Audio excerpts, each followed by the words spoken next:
quiet. Don't misrepresent your countries. Your countries value human rights protection. Your countries values the rule of law. Your countries values democratic governance. We want to see ambassadors speaking up. After all, you have the diplomatic immunity. If you with the diplomatic immunity and protection remain silent, are you in connivance with whoever is torturing us in Uganda? This remains very sensitive questions which I want to pose to the diplomatic community, but also want to caution the commanders in UPDF and the police force. Don't abet impunity, don't be partners in crime, and want answers from the IGP, because I was personally beaten, not only in the drone, but also at Wandegea police station, at the counter there. I could see a police camera. There were witnesses, over 20 I found at the counter, and there's so many others, or police officers who are watching helpless. That's regrettable, and that's why I've not been speaking to the media for the last 1 week. I was indeed in detention, and I also want to thank the Court of Judicature for allowing us to move to be released on bail. And I also want to thank the people of Uganda for praying for us, and my party, the National Unity Platform, from President Chagwen Setam Robert to all leaders of NUP for supporting us at that trying moment. I also want to pray that whoever is detained for unclear reason and under unclear circumstances must be released with immediate effect. So, ladies and gentlemen, as a Shadow Minister of Foreign Affairs, I'm now back on duty because I have to speak. I have to represent the Ugandans, especially the alternative voices, for the sector of foreign affairs. This is a statement in respect to 27 identified Ugandan nationals stranded in Myanmar on Myanmar-Thailand border. For several months and years, addressed and raised the concern over Ugandan nationals who were trafficked and who continue to be trafficked to Myanmar. Unfortunately, those who are trafficked report that they are handed over to rebels within Myanmar borders. As the Shadow Minister of Foreign Affairs, I have received numerous distress calls from Ugandan nationals held by rebels in Myanmar seeking rescue and repatriation. By today, the 12th of March 2025, 27 Ugandan nationals whose names and Uganda passport numbers are listed herein have revealed to me the following. One, that they were trafficked to Myanmar and handed over to rebels who continue to mistreat them. That the rebels have indicated willingness to release them under ongoing international pressure that has seen various other nationalities released and handed over to Thailand. In the recent weeks and months, there has been international pressure on Myanmar rebels, and that saw release of various nationalities. To my knowledge, only 6 Ugandans managed to cross from Myanmar to Thailand and handed over to Thailand military. But as we speak, another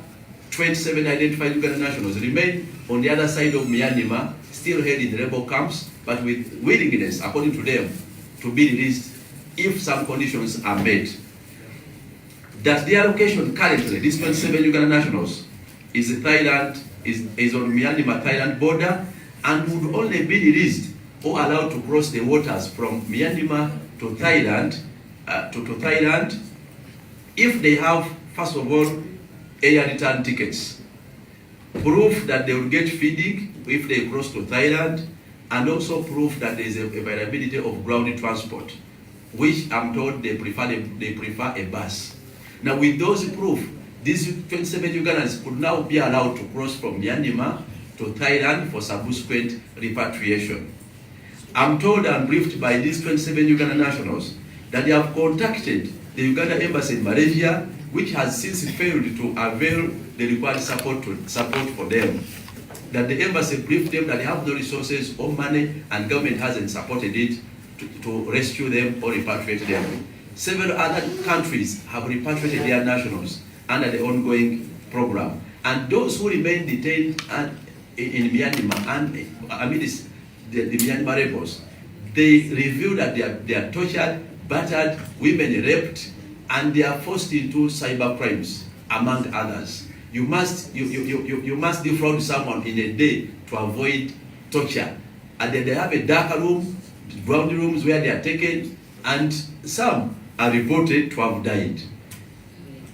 The following are the Uganda nationals, the 27 currently on the Myanmar side in need of rescue. Namwanje Sara, the passport number is listed here. Nayube Fauzia, Johnson, Sally Johnson, Kalimini Junior, Mohammed Senyonga, Inshekanabo Galileo, Rose Bamugabane, Shimera Musa Zake, Tushemeire Rona, Namuga Lydia, Tiko Brenda, Muzaki Justin, Kawesi Michael, Nyamwe Ivan Sande, Namukwaya Jalia, Kamya Elia, Nabanja Florence, Kibirango Geoffrey, Muchibi John, Nantumwe Trace, Nakasolia Letitia, Duwalila Enoch Nyombi, Habiba Muhammad,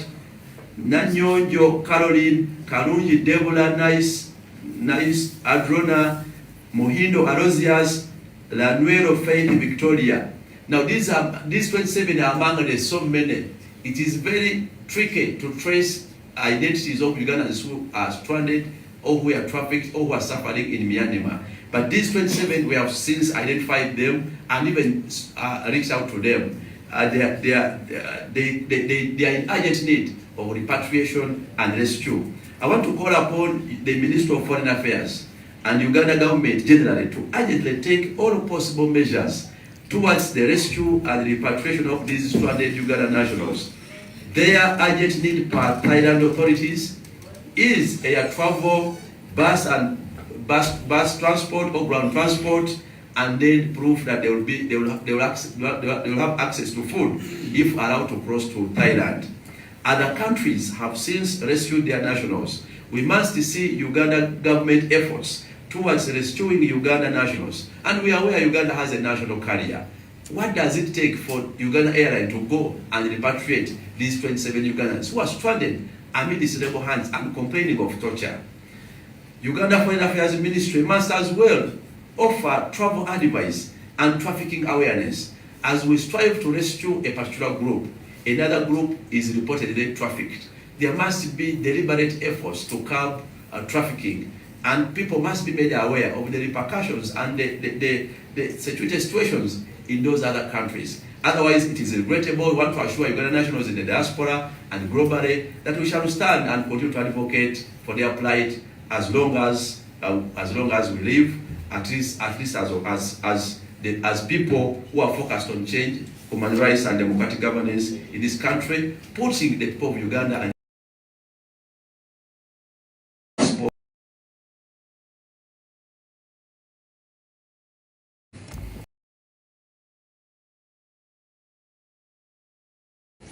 Basebo ne banyabo bannamawulire njagala okubaaniriza kweno press briefing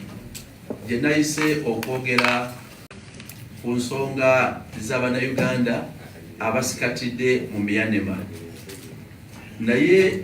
okusookera ddala nga Muwadda Nkunyinjji ate nga nze shadow minister oba minisita w'ekisikirize w'amawanga amalala, njagala okusooka okwemulugunya eri Inspector General wa Police na buli komanda ow'amagye engeri gye nnawambibwamu ab'ekitongole ekya JAT be nalabako ekigambo UPDF overall zaabwe enzirugavu mu maaso ng'emagawo ekigambo kya JAT olunaku lwa Monday ewedde eya wiiki ewedde nga okuva ku ekitebe ky'NUP ekavule abankuba emiggo n'okuntulugunya mu drone. Ate ne bwe natuuka ku poliisi baatuga tufulume nga buli omu akutamye ku munne, era baatuyingiza abatukuba ku poliisi ng'abaserikale ba poliisi twalaba bayimiridde wabbali. Ate ne bwe twatuuka ku kawunta nze bankubira ddala emiggo ne bankuba empi n'enkaba n'okukaaba ku poliisi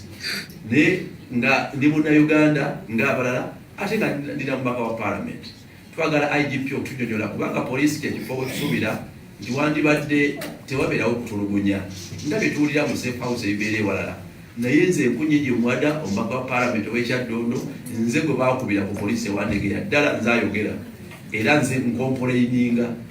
nti bankuba omusirikale eyakomandi nga bajja ati ng'ali byambalo bya uniform ebyamagye omukyala era nabulako mbutambi omu batibezi munga bakukwatanga asikasika abajjati yoyo yennyini omukyala omunene nange wano bankuba yayanteeka wano nga ntuuza mbinasaka okukawunta ntituulawo nakuba ebifaananyi oluvannyuma bankuba embigo nenkaaba nnyo yeyanzijawo nantwala mu lumu endala munda so amanyi abankuba ate ne ku polisi twali ku polisi yewandege ekyo kivumirira yani IGP ave yatunnyonnyole ddala lwaki polisi efuuka insecure y'amateeka gakyuka nnyo okuba nti ku polisi bagabirayo ebibonerezo so nga ne mateeka gaffe oli ne waba alina musango ebibonerezo ebifaanagana nga corporal punishment tebiriimu koti tesobola kusalira nti bakusibe nga bebakuba n'embooko oba bakuziiza ate ne mu ddoni oba tuteeka ne bagiggala ne tuziyira oba suffocation nayo kyali kikyamu kakati twagala okivumirira wadde nga tukyagezako okufuna n'obujjanjabi ze basinga empizi bakuba nga zireekana n'okuleekaana kaakati amatu gakyannuma so njagala okuvumirira ebikolwa ebyo n'okusaba IGP ave yatunonye kuba poliisi ebyo yagikomandinga ng'omutendera ogusooka nga bwe tugezako n'okwebuuza ku ttiimu y'abaloya njagala nga minisita akwatibwako ensonga z'amawanga amalala ate era okujjukiza bambassadors ab'amawanga nti amawanga gammwe gye muba gye gabasindika gassa ekitiibwa mu ddembe ly'obuntu gassa ekitiibwa mu demokrasi gassa ekitiibwa mu nfuga y'amateeka lwaki mufuuse kyesirikidde bwe banakwata ambasada ne bamukuba embooko kati ffe tukole tutya nga namwe musirise nga batukuba so twagala namwe bambasada muveeyo mwogere n'okulungamya n'okuwabula ku byemulaba ebigenda bubi mu ggwanga lya Uganda abo naffe tunabawo n'essuubi ly'amawanga g'ensi gafaayo ku bigenda mu maaso mu ggwanga lyaffe munaba muliddemu amawanga g'abasindika olukwe ekyo njagadde ekikomyawo so akabuliriro mbadde mu bizibu ebyo batusiba ne kooti yatweyimirira naye twebaza bannayuganda batusabidde ate era n'okuba twakuba nnyo naye kye nalabayo abalala benasanga bakwatibwa abasinga bali babamenye emikono abalala n'amagulu nga kirabikanga ekigendererwa kyali kyakwagule gwe bakwata babumenye bo tebalimbye akuvunaana ate nekyewuusa ne mu kooti twasangayo omusango nti nga batuna nti simanyi twayimbye people power our power kati bino simanyi byafuuka ddi omusango nga minisita owa foreign affairs okwogera ku nsonga y'abannayuganda 27 abali mu Myanmar betwaka identifyingako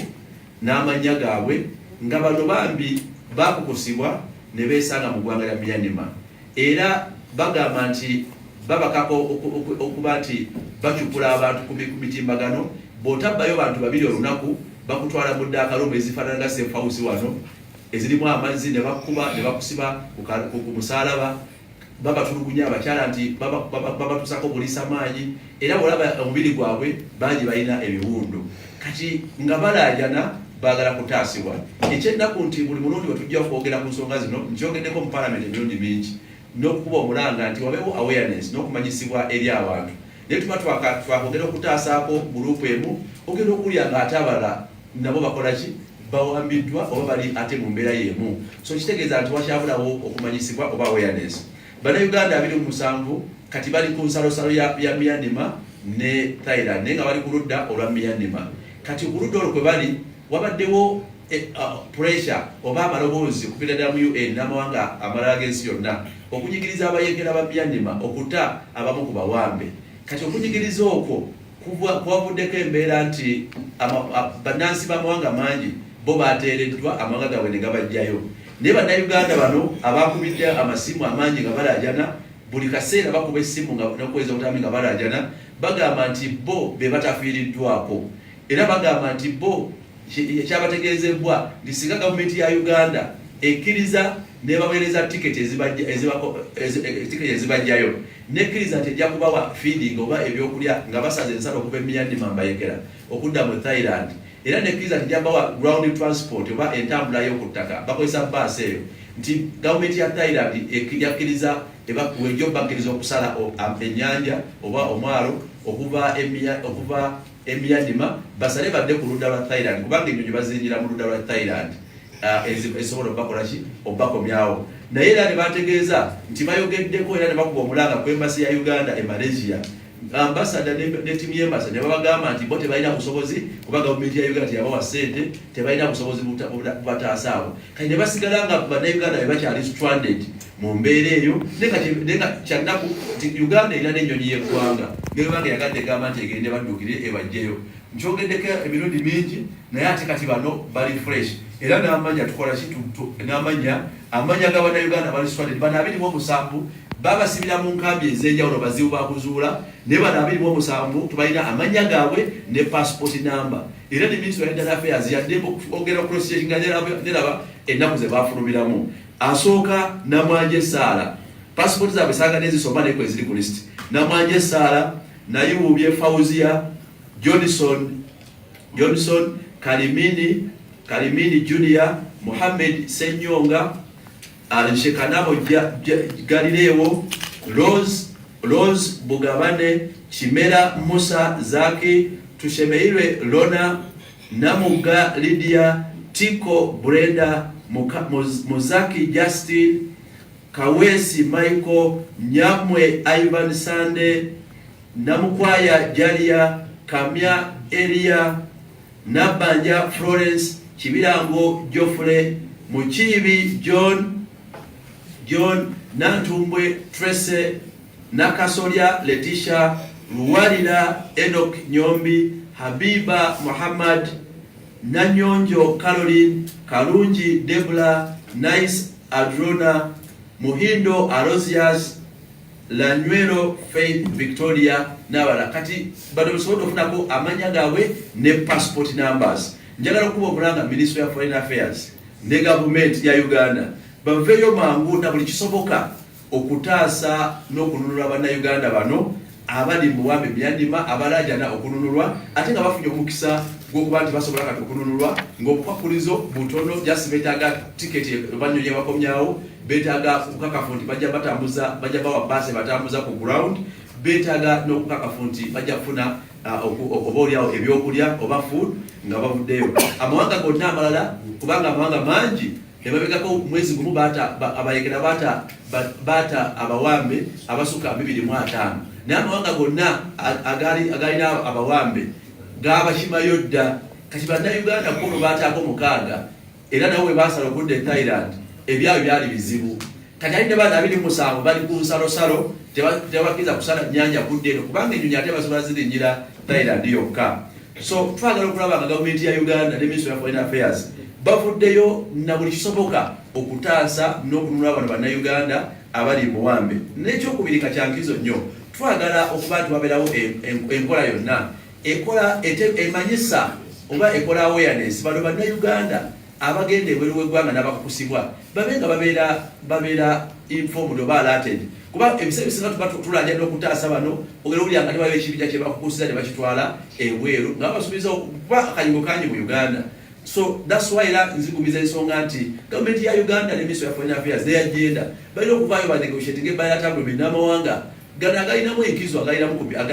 emirimu naddala mu Middle East n'okuwa awareness kugana amawanga agalimu obusambattuko. Bannayuganda balimu okuba nti bagwa buzibu buli kaseera naye ffe nga gavumenti y'opposition etunulira obulungi bw'abantu tujja genda mu maaso okulwana n'okutuusa amaloboozi g'Abannayuganda bafunye okusomoozebwa bonna bwe bali mu nsi yonna newankubadde nga tuvumirira okuba nti Bannayuganda bwe baba bafunye okusomoozebwa ebweru w'eggwanga bo tebafiirwako wadde tebataasibwa tewali nafaayo kujjayo ddoboozi lyammwe. Ministry of Foreign Affairs yafuka kyesirikidde, Ministry ya Gender yafuka kyesirikidde ekoba ku licensing amakampani gatwala abantu bweru ate n'embase zaffe ne basituukira bano Bannayuganda zibuuza kimu tetulina ssente tetulina busobozi kati bambasada ba Uganda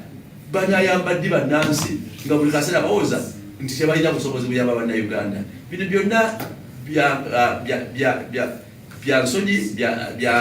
bimalamu amaanyi naye twagala okukaka gavumenti n'okugikubiriza babeeyo nakyo ekisoboka okutaasa Bannayuganda naddala n'okutandika enkola eya travel advice ng'amawanga amalala gakola mu n'amanya nti waliwo olaga waliwo risiki wano waliwo ki risiki naye njagala okubabiikiramu Bannayuganda nti kubano ba victim 27 baŋŋambye nti abamu ku bannaabwe baafa ebiwundu kubanga bwe babatulugunya ate tebafuna bujjanjabi. Kyannaku nendoza ezo information natujja gifuna mu bujjuvu era nabo bakyalajana nti mubasabire ate basaba kununulwa nange gwe mulanga gwe njagala okwongerako amaanyi n'enkizo okujukiza gavumenti na buli akwatibwako Bannayuganda bano banunulwe kubanga Bannayuganda passport number zaabwe weziri tuzirina n'amanya gaabwe era Ministry of Internal Affairs tuli challenginga ekebere exit abantu balege gye bafulumamu okusina kindi esobola n'okuzuula baani abakukusa abantu bano. Mwebale nnyo.